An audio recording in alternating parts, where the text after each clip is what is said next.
Bonjour, comment vous trouvez que mes lunettes me vont?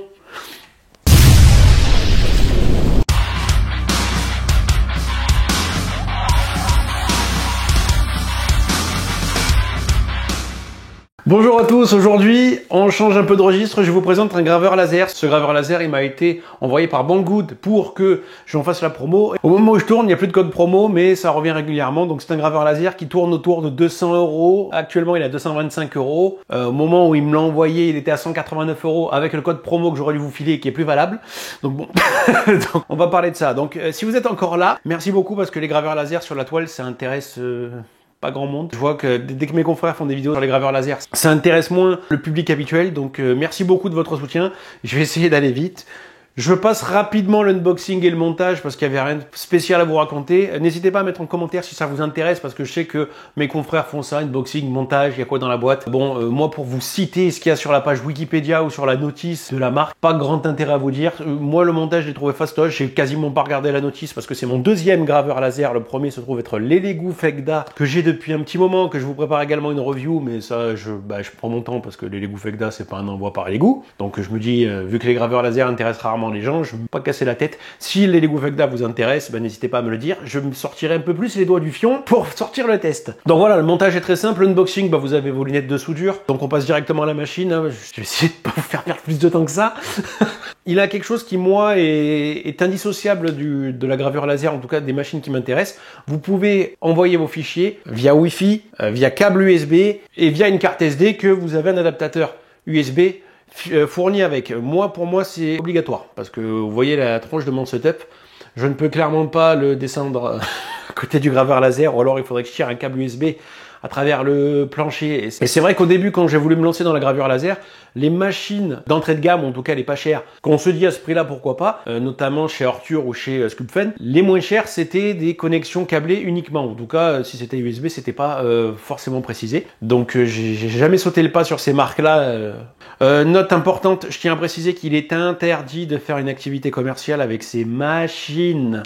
Tous les graveurs laser qui ne sont pas fournis avec un caisson indissociable de protection, normalement d'après la législation européenne, ne sont pas autorisés dans un cadre commercial. Il y a énormément de critères qui vous dissuadent de faire une activité commerciale avec. Si jamais vous avez un problème avec, votre assurance habitation peut vous faire un gros doigt d'honneur. Si jamais il y a un problème de feu, etc. Je tiens à préciser parce que ça me rend fou de voir des gens, des chaînes YouTube qui ont 300 000 abonnés, qui testent des graveurs laser, qui vous disent « Ah ben on va pouvoir lancer un business avec ça ». Vous n'avez pas le droit. Mais aussi si vous souhaitez ouvrir une boutique en ligne où vous pourrez vendre plein de créations à l'aide du graveur laser. No! God, please, no! No! No! No! Voilà, c'est aussi simple que ça, vous n'avez pas le droit. Donc les seuls systèmes normalement que vous pouvez utiliser dans une activité commerciale, ce sont les systèmes vendus avec un caisson. C'est-à-dire que si vous n'avez pas le caisson, la machine doit se mettre en erreur. Donc techniquement, vous ne devriez pas pouvoir utiliser ça. Donc en activité commerciale, vous avez la marque Gwake, vous avez l'activité Xtool. J'ai un doute sur les Snapmaker, mais c'est possible. N'en ayant pas testé, je ne sais pas si ça va dans ce sens-là, mais je préfère vous le dire. Voilà. Après, chacun fait ce qu'il veut, mais je veux pas vous dire que vous pouvez faire ce que vous voulez avec ça. C'est pas le cas légalement. Après, vous faites ce que vous voulez. Donc, petite présentation rapide de la machine. On a un petit capot rouge qui permet de masquer un peu le laser pour pas se cramer la tronche. Sachant que les lunettes de protection sont fournies également avec la machine. C'est très bien. Pour vous dire la vérité, je me suis quasiment jamais servi des lunettes. Voilà. Alors certains vont me dire « Ah, c'est fou, même avec le caisson, vous avez cramé !» Non, franchement, ça m'a fait rien. L'Elegoo Fegda, pour en comparer vite fait, il a une grosse bande orange. Là, même avec la bande orange, là par contre, il me faut les lunettes pour regarder l'impression. À la rigueur, si vous gravez un peu sur l'acier, il y a un petit reflet, donc là, par précaution, mettez-les. De toute façon, vous ne pouvez pas regarder directement la source du laser comme ça. Quand ça reflète selon la pièce que vous voulez, normalement, ça ne va pas refléter sur vos yeux parce que c'est vraiment très bas de ça. Le capot rouge, il est amovible. Dans la réalisation d'une pièce que j'ai fait, j'ai dû l'enlever parce que ça cognait, ça faisait bouger la pièce. Donc, je l'ai enlevé. Là, j'ai mis mes lunettes. Donc, c'était très confortable là-dessus. L'interface reste classique. Vous avez le Wi-Fi, vous avez plusieurs langues, mais pas le français. Mais bon, vous avez 3 fonctions. Donc, vous n'avez pas forcément besoin de savoir ce que ça veut dire entre la vitesse, la puissance, les gravures, les options. Bon, le Wi-Fi, je m'en sers pas parce que de toute façon, moi je descends placer ma pièce. Vous avez des options avec des caméras que je m'en suis pas trop servi parce que flemme, qui vous permet par exemple si vous mettez votre pièce à l'avance de monter, de graver, de le positionner par rapport. Mais bon, ça dépend si votre caméra elle est bien droite, tout ça. Ça me saoule. Bon, ça me saoule. Hein. Donc je préfère clairement venir préparer ma pièce en haut, venir là, mettre dans la clé USB, utiliser la fonction de marquage. Donc la marquage va dessiner la zone maximum que vous allez faire. Et après, j'oriente, j'ajuste et je lance. Le petit point qui est un petit peu dérangeant avec cette fonction de marquage, c'est qu'une fois qu'elle est faite, vous devez faire retour et refaire. Parce que généralement, au premier marquage, vous orientez un peu et au deuxième, vous vérifiez que vous avez bien placé. Voire des fois, au deuxième, vous réajustez encore un peu et au troisième, vous le faites. Là, il faut faire back et refaire marquage. C'est pas très grave, mais les Lego Fekda, par exemple, il y a une bouton refaire. Bon, voilà. Bon, après, c'est un détail. Pour placer ce qu'on appelle le leveling de votre laser, c'est-à-dire qu'il soit à bonne distance son rayon laser de votre pièce, vous avez une petite cale qui est fournie. Donc vous dévissez légèrement votre laser pour pouvoir l'orienter. Vous mettez la cale entre l'objet qui va être gravé et votre laser à l'arrière. Vous fixez, vous tournez. Et là, votre laser est parfaitement calibré en termes de focus, donc la distance entre le laser et l'objet. Le problème de cette cale, moi j'ai peur de la perdre. Et là, je voulais vous la montrer, je sais déjà plus où je l'ai foutu. Je vous la montre pas. Donc c'est clairement la pièce que je vais rapidement réimprimer à l'impression 3D avant de la paumer parce que ça va arriver. Concernant la nuisance sonore, le graveur laser fait quand même un bruit permanent sans tourner, on tourne autour des 50 décibels. Les graveurs laser sont rarement dans des pièces à vivre, donc c'est pas forcément quelque chose qui est gênant, ça c'est à voir vous-même, sachant que c'est un graveur laser qui peut être mis dehors du moment que vous n'avez pas de vent. Si vous avez du vent, vous risquez d'avoir de mauvais résultats. Après, vous pouvez le protéger, etc. En termes de consommation électrique, au repos, c'est-à-dire qu'il ne fait rien, il consomme en moyenne 3 watts, donc c'est insignifiant, même si c'est pas pour autant qu'il faut le laisser tourner à rien faire. Et en consommation, c'est-à-dire pendant qu'il est en train de graver à 100% de sa puissance ou de couper à 100% de sa puissance, il consomme 40 watts. C'est pareil, c'est insignifiant pour atteindre 1 kW. Alors on va parler de ce que j'ai gravé. Je vais parler d'abord de la gravure bois. J'ai utilisé le logiciel Lightburn. Vous avez laser, GRBL, etc. Moi j'ai pris une licence Lightburn avec les Lego Fekda. Pourquoi? Parce que je suis un mouton. Bon, il n'y a pas d'autres mots. Hein. J'ai pas voulu tester les autres. Les gens que je connais qui ont plus d'expérience me disaient Lightburn. Bon, j'ai pris Lightburn. Il y a plein de boutons, j'ai appuyé sur tous les boutons, j'ai plus ou moins compris comment ça marchait. Si vous cherchez des tutos sur Lightburn, vous avez l'ami All Passion qui a fait pas mal de tutos là-dessus qui peuvent être très utiles. Moi, je vais pas vous faire un tuto dessus dans l'immédiat parce que je tâtonne encore le logiciel, même si j'ai compris comment il fait, j'ai peut-être pas les meilleures solutions. Si ça vous intéresse, n'hésitez pas à m'en dire plus, je pourrais en faire davantage dessus. Donc, on va commencer par la gravure bois. La gravure bois, donc j'ai fait les tests avec Lightburn de pouvoir... ça, c'est le fichier que j'ai servi pour faire des coupes et trouver les meilleurs paramètres, sachant que globalement, la marque vous fournit un PDF où il y a les paramètres recommandés pour la gravure et la découpe en fonction des matériaux. Généralement, je suis quand même assez proche de ce qu'ils font. J'augmente un peu la puissance ou je baisse un peu la vitesse, un chouïa selon ce que je veux faire. Si c'est un peu plus puissant, c'est pas grave. Banggood ne m'a envoyé aucune option avec ça. Donc, pas de panneau en nid d'abeille. Je vais vous montrer ce que c'est si vous connaissez pas. Pas de pompe à air. Le panneau en nid d'abeille, vous voyez, je l'avais pris avec les Lego Fekda. C'est pour protéger votre surface et déjà, surtout si vous faites de la découpe, parce que si vous faites de la découpe et que vous êtes un chouïa plus puissant, le support qui est sous votre pièce, il va être un peu abîmé. Et pareil pour la pompe à air est surtout un effet pour la découpe, ça permet de ventiler un peu plus l'air et d'éviter d'avoir des marques de brûlure sur les bords de votre découpe pour avoir une découpe propre. Sans ça, vous risquez d'avoir des marques de brûlure sur les contours. On va commencer par la découpe, donc une boîte en forme d'œuf. Le lien est en description, je sais plus où je l'ai pris là tout de suite. Donc ça coupe de façon assez propre les pièces, alors assez propre. Outre les traces de brûlure. Donc vous voyez sur la découpe qu'il y a quelques marques de brûlure, le fait que j'ai pas de pompe, alors certains appellent ça la commande pneumatique, marketingement ça s'appelle l'air assist. Voilà. Donc moi je suis pas un grand passionné de découpe de bois, c'est pas trop mon truc. Après si vous voulez réaliser vos pièces, en tout cas ça fonctionne. J'ai dû faire 2 passes par rapport aux recommandations qui ont été faites par la marque sur les paramètres. Alors après vu que je connaissais pas ce bois là, parce qu'ils appellent ça basswood, moi je sais même pas quelle marque c'est, quelle race de bois entre guillemets. Donc voilà. Au niveau des gravures laser, vous allez voir, le bois c'est pas là où je me suis le plus éclaté, c'est pas mon délire. Donc ça c'est une petite planche à découper Zelda. Alors oui, vous dites c'est quoi ces marques dégueulasses? Au début je me suis dit j'ai mal fait mon boulot. Pourquoi il y a des trucs comme ça? Le focus il a bougé. Je l'ai fait de l'autre côté en négatif. Avec Lightburn, parce que si vous faites sur du noir ou sur du blanc, il faut utiliser le négatif. Les marques sont exactement au même endroit, et en fait, c'est juste que c'est un bois qui a été assemblé de différents bois, donc ça marque de façon complètement différente. Donc c'est un truc que j'ai acheté chez Action, ça. Le résultat me plaît pas plus que ça. Et là, j'ai gravé du bois que j'ai acheté sur Amazon. Bon, comme on voit pas grand chose. Bon, c'était pour faire des tests. On voit encore les marques de bois dessous parce que c'est des entailles qu'on voit beaucoup. Alors peut-être que je suis mauvais. Hein. Sur le bois, je suis pas trop fan des résultats. J'ai testé de l'autre côté, c'est pas beaucoup mieux. Là, j'ai changé en cours d'impression. J'ai changé la vitesse et la puissance parce que je voulais réussir à faire un meilleur résultat. Sachant que les stats que j'ai mis là, je les ai reproduites ici. Le graveur laser, ça c'est quelque chose que j'en ai pas parlé. L'avantage de ce graveur laser, c'est qu'il est léger. Il est léger, il est facile à manipuler, à déplacer. C'est-à-dire que moi, des fois, il est dans ma pièce, des fois, il est dehors. Et je l'ai fait tourner dehors pour graver ce truc-là. Et le problème, c'est que l'hiver, les journées sont courtes. Il a fait nuit rapidement, l'humidité est vite tombée, j'ai eu des traces d'humidité, ça a tourné dehors. Les gens pensaient que je faisais un barbecue. Bon, c'était pas un barbecue. Bon, passons à autre chose que sur le bois. Je suis imprimeur résine pour ceux qui ne me connaissent pas, donc j'ai voulu associer mes outils résine au graveur laser. J'ai gravé une spatule. Ce gadget, ça permet de personnaliser un peu vos spatules. J'ai en idée de m'acheter un plateau pour la GK2, une des imprimantes résine les plus chères, et d'essayer de le graver, parce que celui-là, il n'est pas gravé. Mais je pense que c'est risqué. Enfin, c'est risqué parce que il faut peut-être avoir une gravure particulière pour que ça marche, si jamais je me rate, donc je sais pas. Mais c'est quelque chose que j'ai dans la tête depuis un moment.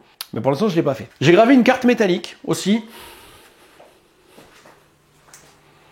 Voilà. Je trouve que ça par contre, c'est très beau. Alors, si vous ne savez pas de quel univers c'est, quittez immédiatement cette chaîne.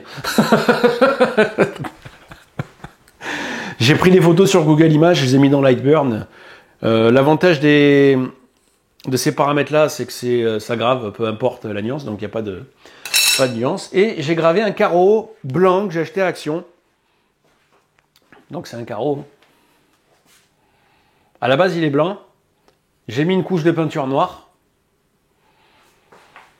Et j'ai mis au graveur. Alors, dans Lightburn, j'ai coché fonction négative.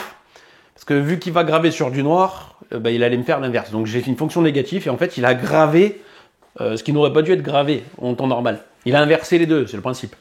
Donc, en fait, ça fait que ce qui, sur la photo était telle quelle dans le logiciel, en inversant, il n'a pas gravé ce que vous voyez. Donc, ce qui est en noir, c'est ce qu'il n'a pas gravé, c'est la peinture qui reste. Voilà, ça marche très bien là-dessus. Voilà, on a fait le tour des petites pièces que j'ai imprimées. Le but, c'était pas de vous faire un tuto sur ce graveur, mais si ça vous intéresse, n'hésitez pas. Est-ce que je recommande l'achat de ce graveur? Alors encore une fois, à prendre avec des pincettes, je ne suis pas très expérimenté en graveur laser. C'est-à-dire, comme je dis, c'est mon deuxième. Le premier, c'est les Lego Fekda. Quand j'ai voulu acheter un graveur laser, moi, 200 balles, ça me semblait honorable, mais justement, à l'époque où je regardais, en tout cas, je n'étais pas tombé sur lui, donc je regardais ce qui était mis en avant. Donc les Ortur et les Sculpfun entrée de gamme, demander une connexion avec un ordinateur, ça me plaisait pas. Je voulais clairement une solution avec carte SD. Ça marche bien, ça fonctionne, ça va pas trop lentement selon ce que vous voulez faire. Il y a une bonne surface d'impression, ça va près du 40 sur 40 cm. Il y a une belle protection pour les yeux. Non, en fait, alors il n'y a pas d'option fournie avec, mais de toute façon les autres, il me semble que non. Dans ce prix-là, vous n'avez pas grand-chose comme choix. Donc non, c'est un graveur laser qui fait le taf. Il n'y a rien d'exceptionnel, en tout cas première vue. Il y a ce qu'il faut pour que ce soit suffisamment confortable et pas pénible. Vous n'avez pas de système pour filtrer la fumée, etc. Mais vous n'avez pas de rehausseur fourni pour faire des grandes pièces. Vous n'avez pas de tapis d'abeille, tout ça. Mais ça, c'est des options que vous pouvez peut-être trouver ailleurs. Alors pour le rehausser, je sais pas trop comment vous pouvez faire. Je sais pas si ça se vend ou quoi, j'en sais rien. La finition est pas horrible. Par exemple, si je vous le tourne, on voit pas la carte mère ou quoi derrière dessous. Les Lego Fekda, c'est un truc qui me gênait. Les Lego Fekda, une fois que vous le montez, vous avez dessous des composants qui sont complètement exposés. Vous voyez la carte mère, je trouve ça pas très rassurant quand on parle d'un graveur laser. Apparemment, le graveur laser, ça n'émet pas d'étincelles, en tout cas, moi, j'en ai pas émis. Je trouve ça quand même assez rassurant en soi. Voilà, donc 200 balles pour se lancer, c'est pas un investissement de fou. Pour vous personnaliser vos choses à vous, comme vous avez vu les carreaux, vos cartes, alors le bois, il faudra trouver le bon bois, c'est un peu ça le problème. Ou alors, comme je dis, vous peignez votre bois. Là, le carreau, je l'ai peint en noir et vous gravez sur peinture noire, ça rend pas mal. Ça rend vraiment pas mal de graver sur de la peinture noire ou sur de la peinture blanche. Vous peignez en blanc, peu importe. Mettez de la peinture et vous gravez votre peinture. Et là, par contre, vous allez avoir ce que vous voulez. Vous pouvez vous faire vos posters de jeux vidéo. Vous pouvez faire des dessous de plat, des dessous de verre avec vos voitures, avec vos enfants. Sur l'ardoise, ça marche pas trop mal également. Après, encore une fois, je connais pas toutes les marques de graveurs laser. Il y a les Tout Suisse, tout ça. Bon, j'ai envoyé une requête à Banggood de savoir pourquoi il n'y a plus le code promo que je devais vous fournir parce qu'il marche plus. Si ça vous intéresse, n'hésitez pas à regarder en description s'il y a un code promo ou pas. Dites-moi ce que vous avez pensé de cette machine, de cette vidéo. Est-ce que les graveurs laser sont quelque chose qui vous intéresse? Généralement, il paraît que non, mais si vous avez tenu jusque-là, est-ce que ça a changé votre opinion ou pas? Qu'est-ce que vous aimeriez voir d'autre sur la chaîne, outre les imprimantes résine? Parce que, on me propose, vous voulez tester de la merde qu'on a sur notre stock à 150 €, que les gens achètent? Ouais, envoyez-moi ce que vous voulez. D'ailleurs, c'est exactement ce qui s'est passé avec ce graveur laser. Quand j'ai atteint les 1000 abonnés, Banggood m'a envoyé un mail. Donc, merci à vous pour les 1000 abonnés. Ils m'ont dit, ça fait longtemps qu'on n'a pas fait une collaboration. Qu'est-ce qu'on pourrait bien vous envoyer? En fait, on n'a jamais fait de collaboration, déjà, la première. Et moi, je fais, bon, envoyez-moi ce que vous voulez, je m'en fous. Moi, comme je dis, je suis curieux de nature. Et de toute façon, je leur ai demandé une machine à 600 balles, ils me l'auraient pas envoyé. Donc ils m'ont proposé le graveur laser. Je leur ai dit, bon, ils auraient pu m'envoyer le 5 watts, ils m'ont envoyé le 10 watts, c'est déjà pas mal. Ça permet d'aller un peu plus vite, sachant que le 5 watts, à mon avis, pour faire que de la gravure, vous n'avez pas besoin d'avoir un 10 watts. Vous gagnerez un peu plus de temps avec le 10 watts qu'avec le 5 watts, mais sinon, c'est la même chose. Merci à tous d'avoir suivi la vidéo jusque-là. N'hésitez pas à mettre des commentaires, n'hésitez pas à vous abonner, pouce bleu, tout ça, si c'est pas déjà fait. Je vous laisse avec le bêtisier. Ciao, à la prochaine. Voilà. Je fais ma connerie. Ce graveur laser, il m'a été présenté par... Ce graveur laser, il m'a été... au moment où je tourne, il n'y a plus de code promo. On va la refaire. Il faut que... Attends, ça résonne, je peux pas.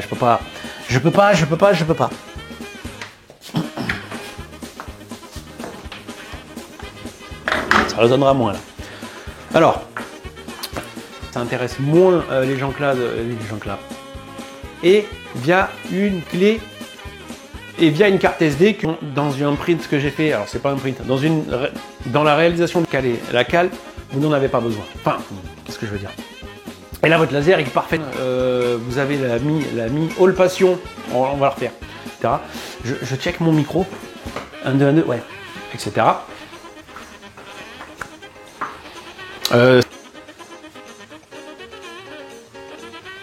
J'arrive à le montrer, sa mère. Il est où mon gabarit?